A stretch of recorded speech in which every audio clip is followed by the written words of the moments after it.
Okay. Walang tutulong sa'yo kundi ang sarili mo. Yung creative mechanism na meron ka sa utak mo, yan yung tutulong sa'yo para ma-achieve mo yung possible self na gusto mo i-picture out na pwede mangyari sa buhay mo. So, in order for you, mahanap mo yung future self mo, magkaroon ka ng bridge within the gap sa present moment mo and then sa future moment na meron ka para sa sarili mo. Yun yung magbibigay sa'yo ng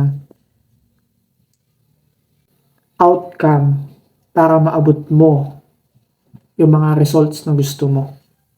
So, ano nga ba ang tingin mo sa sarili mo? Taas nga ba yung pangarap mo? O nakadepende ka lang sa kung ano yung dinidikta sa'yo ng society? Kontrolado mo ba kung ano yung mga iniisip mo? Yung iba kasi sa inyo, basta kung ano lang yung napakinggan nyo, hindi nyo ina-analyze. Naka-just go with the flow kayo. Kung ano yung gusto ng iba, yun na din yung gusto nyo. Hindi kayo makapag-decide ng kung ano yung pang sa inyo. Kumbaga nakatali na kayo kung ano man yung pinukonsume nyo ngayon. Isipin mo na lang ganito. Kailan yung last time na kinausap nyo yung sarili nyo? Kung ano ba talaga yung gusto nyo? Ikaw, kung ano ba yung ginagawa mo ngayon, yan ba yung talagang ginagawa ng future na ikaw? Nadidiktahan mo ba yung sarili mo kung gaano importante yung ginagawa mo sa buhay mo? Nakakatulong ba yan para makilala mo yung sarili mo? Kaya mo bang i-guide yung sarili mo?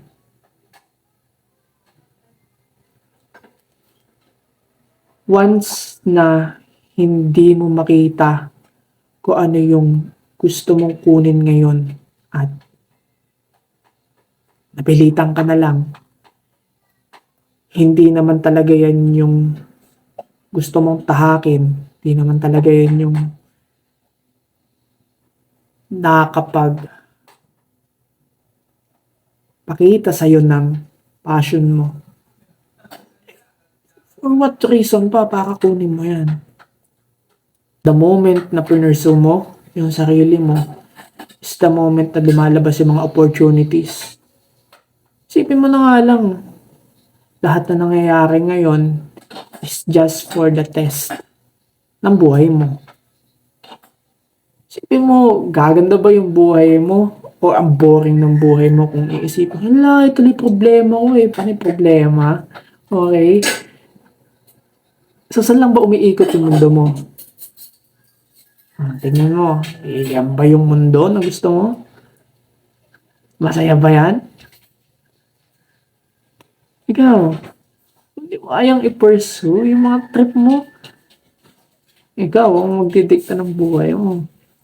Tandaan mo to ha. So, start within yourself. Develop mo yung relationship mo sa sarili mo. Kasi kapag hindi mo kayang kausapin yung sarili mo, paano pa? Uy.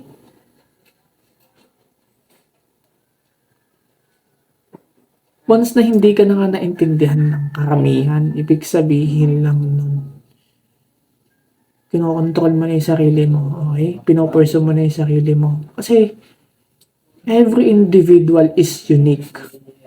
Pero hindi lahat pinanganak para mag-lead. Okay? So, catch up yourself, pursue yourself, and the opportunities will fall into places. Okay? Build your own garden, don't chase butterflies. Peace out, man.